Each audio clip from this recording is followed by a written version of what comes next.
এটা Darjeeling orange Thakurgaon horticulture থেকে সংগ্রহ করা 2010 সালে। হর্টিকালচার এটা দার্জিলিং এবং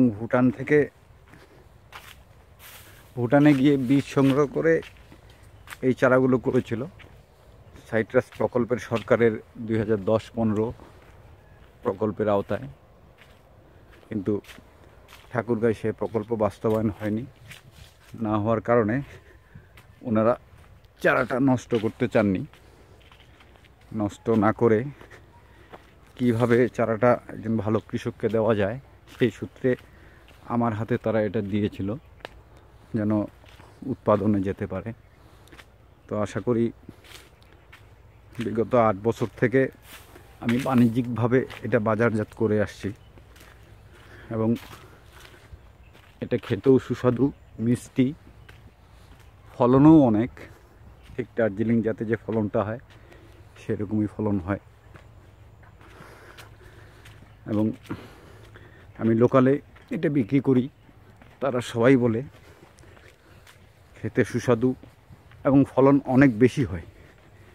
একটি গাছে প্রায় 3-4 মণ পর্যন্ত অরেঞ্জ হয়। ইতিমধ্যে দিনাজপুর হর্টিকালচার তারা এই বাগান পরিদর্শন করছে এবং বলেছে যে না, জাত, গুণ, স্বাদে এটা অতুলনীয়, ঠিক দার্জিলিং বাগানের মতোই।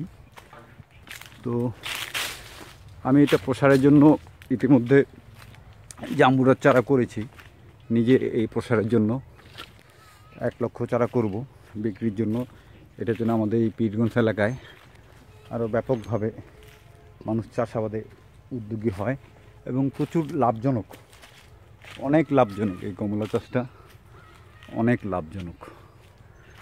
একটা গাছে 2-3 মণ কমলা মানে অনেক বাজার মূল্য। 4,000 টাকা মণ বাগান থেকে বিক্রি করি, 4,500 টাকা মণ।